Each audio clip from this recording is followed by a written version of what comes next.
organisateurs de la journée et les remercier également pour l'invitation. Nous sommes Océane, Combine et Julie, 3 étudiantes en 2e année de philosophie, et nous allons tenter de répondre à la question du don du virus en vous apportant une approche philosophique.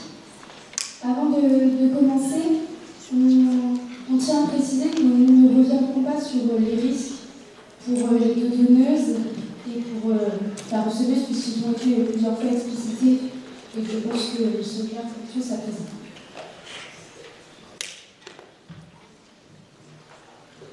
La greffe d'utérus constitue en France une nouveauté.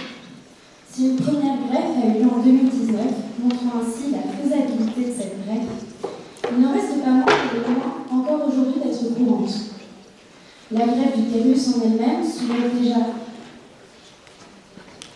quelques questions, aussi bien sur le plan éthique que sur le plan de l'identité. Quels impacts a la greffe sur ce que je suis, aussi bien psychologiquement que physiologiquement? Est-il éthique pour un médecin de faire une greffe sur un organe qui n'est pas vital? Prendre un organe d'une personne vivante ne s'oppose-t-il pas au principe de non-malveillance? Nous tâcherons, par le cas pratique de Lucie, de répondre à ces différentes questions.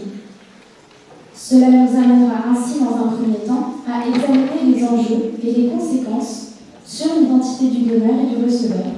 Puis nous distinguerons dans un second temps le don d'organe vital du don d'organe non vital. Nous serons donc conduits, dans un troisième moment, à donner les conditions de possibilité, à la fois éthiques et techniques du don d'organes de vivant à vivant.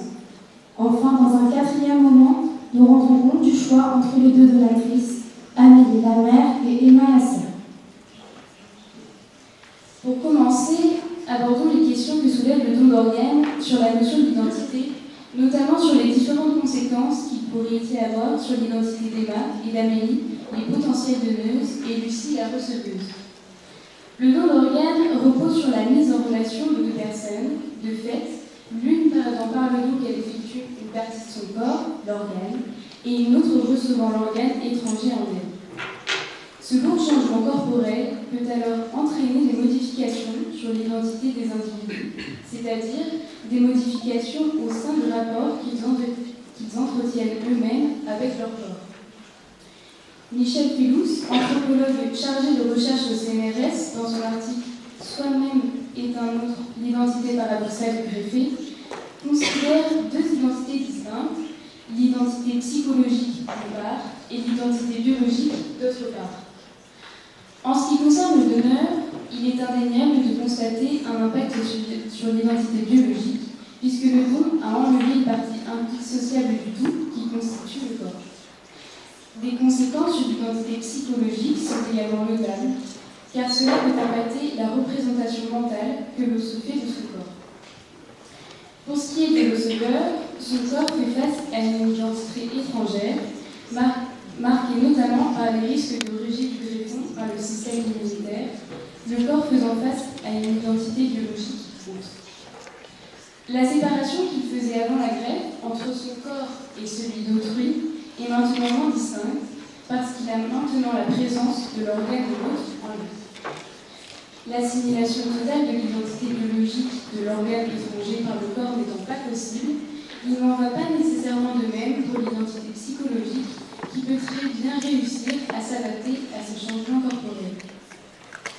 Michel Fellous explique, je cite, « Chaque patient devra reconstruire son schéma corporel en ayant fait le deuil de son organe perdu et en intégrant l'autre non assimilable. » Elle distingue 3 manières différentes de faire face à ce bouleversement d'identité. Certains patients conçoivent l'identité étrangère comme, je cite, une pièce mécanique qui aurait été ajoutée. D'autres patients confient s'être approprié pleinement l'organe.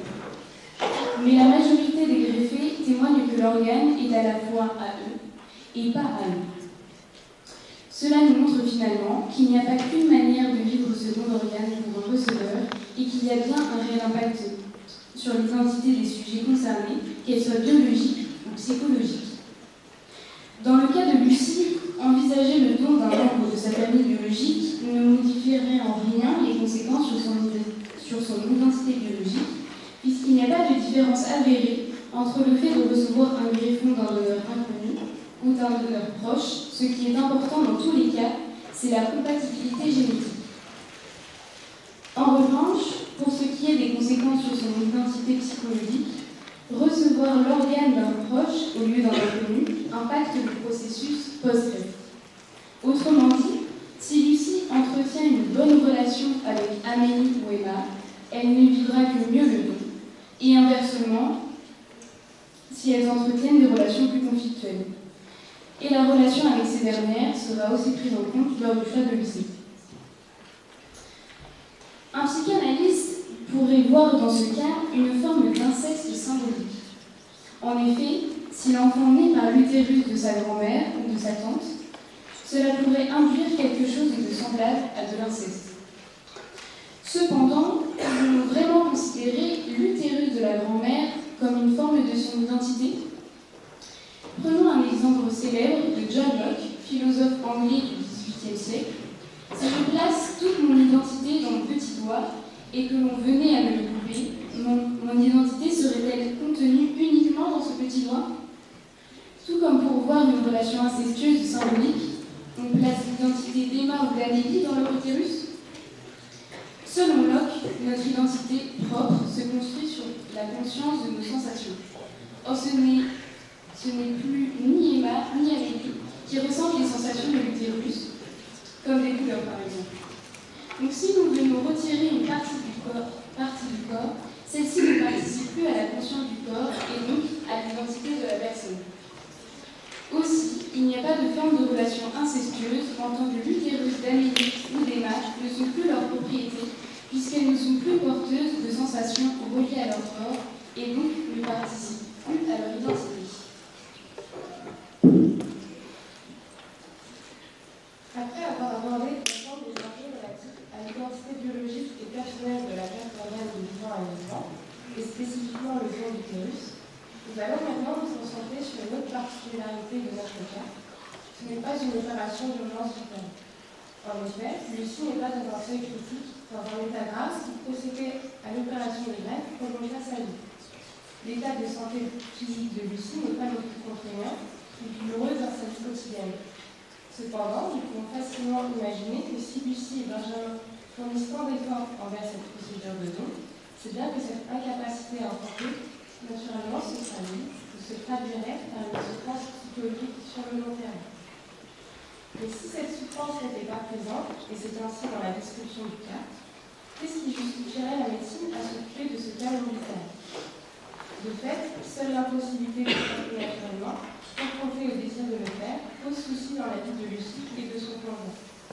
Il est ainsi légitime de se questionner sur la nécessité de procéder à cette opération quand bien même personne n'est en danger de vie ou mort et qu'elle répond uniquement à un désir personnel.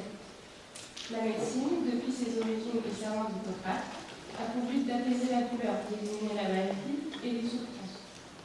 Depuis plusieurs décennies, un consensus s'est formé pour ne pas limiter ses activités de traitement des maux, physiques et ou psychologiques, en y intégrant des soins médicaux qui permettent d'améliorer les conditions de vie. C'est le cas de la contraception, de l'avortement et de certaines opérations de chirurgie plastique. Il y a néanmoins d'autres solutions moins conséquentes qui s'offrent à Lucie pour avoir des enfants, par exemple l'adoption. Le désir et le choix d'enfanter naturellement, plutôt que de choisir l'adoption, se justifie par sa condition de personne. En tant qu'agent libre, elle a un droit d'autodétermination sur sa propre vie, c'est-à-dire le droit de déterminer par soi et pour soi ses conditions d'existence. De plus, selon Locke, une personne possède son corps, dans le sens d'une propriété privée, et à ce titre, elle en a la gestion pleine et complète. Ainsi, répondre au désir de Lucie n'est pas nécessairement problématique s'il est le reflet de son choix personnel pour améliorer la qualité de sa vie. Et aujourd'hui, la médecine peut accompagner Lucie dans son désir d'avoir des enfants.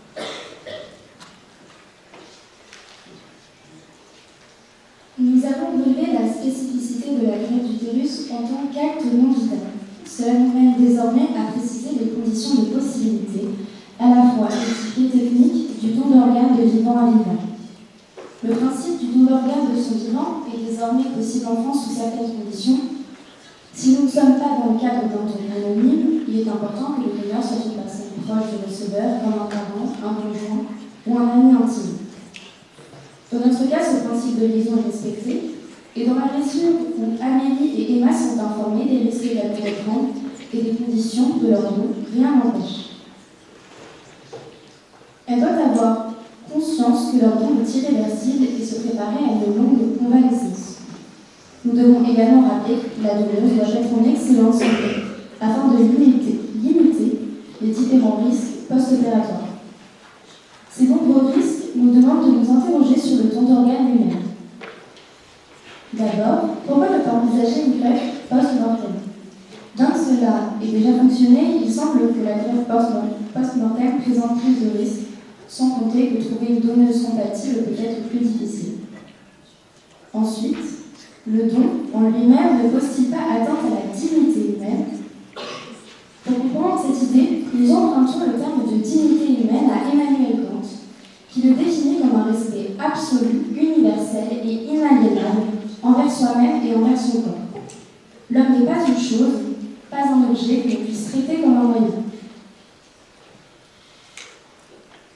Cette définition n'est pas complètement compatible avec celle de Locke que nous avons précédemment citée, mais il semble néanmoins très intéressant de s'y attarder.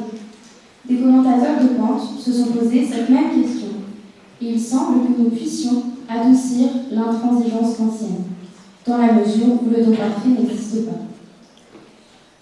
Effectivement, même si le don est totalement gratuit, donc que le donneur ne reçoit pas d'argent, comme cela est possible aux États-Unis par exemple, le donneur peut attendre une certaine reconnaissance, en particulier dans notre cas, puisque lui-ci connaît sa donneuse.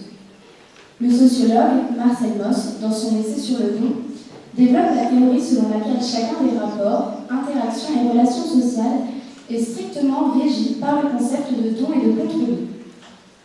Par exemple, si je fais un sourire à un ami ou à un inconnu, j'attends nécessairement le sourire de la personne en contre-don.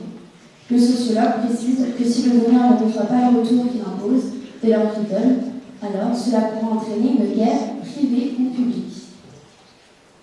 Donc, d'après la théorie de Mauss, nous ne pouvons pas effectuer un don complètement désintéressé de tout retour. Emma ou Amélie pourraient donc être susceptibles d'attendre un retour auprès de lui. Mais faisons-nous le don dans l'attente de reconnaissance ou attendons-nous de la reconnaissance des suites de celui-ci? C'est effectivement l'intention du don qui nous permettrait de dire si la dignité humaine est respectée. Le don qui nous demande d'user en quelque sorte de notre corps ne doit pas être vu comme un moyen en vue d'une fin, qui serait ainsi la reconnaissance, même si bien sûr nous accepterons ensuite cette reconnaissance. La donneuse devra ainsi faire ce don sans attendre de contre-don en échange, de manière à respecter sa propre dignité. Et inversement, Lucie ne doit pas voir l'organe de sa mère ou de sa sœur comme un moyen, mais l'accueillir en tant qu'il est un bien exclusivement. Il convient aussi de s'interroger sur l'éthique de la recherche clinique, car le don du virus n'est pas une greffe ordinaire. Et ce sur deux aspects. Déjà par le nombre. Pour donner une comparaison, en 2019, c'est 3641 greffes de reins qui ont été opérées contre une seule greffe d'utérus. Mais ce n'est pas aussi une greffe ordinaire par le caractère nouveau de celle-ci. La première greffe d'utérus a eu lieu en France en 2019, tandis que la première greffe de rein a eu lieu en 1953. C'est d'un côté un facteur important pour notre raisonnement éthique.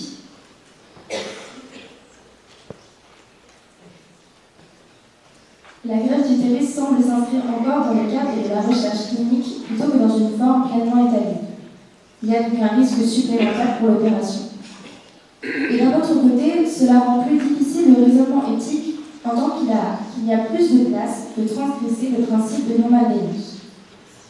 La question que nous devons tous nous poser est ici la suivante.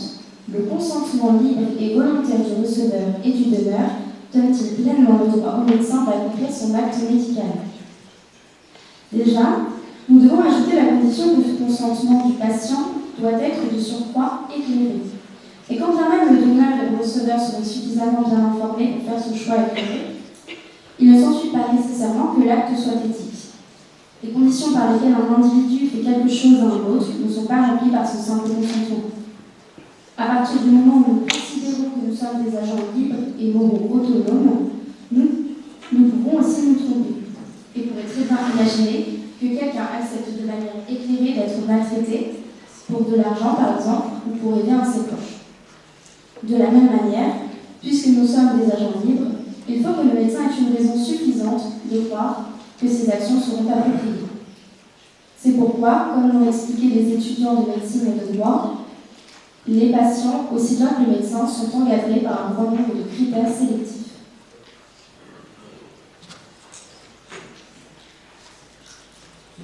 Nous avons examiné sous quelles conditions il était possible pour Lucie d'avoir repris sa mère à miracle du utérus pour l'un d'un don de vivant à vivant. Il nous reste à savoir qui de la mère ou de la sœur devrait être la donneuse. Tout d'abord, nous savons qu'en France, selon la Haute Autorité de Santé, l'un des critères de la donneuse est lié à l'âge, puisqu'elle doit avoir entre 40 et 65 ans. Cependant, plus la donneuse est jeune, meilleures sont les chances de réussite de l'affaire.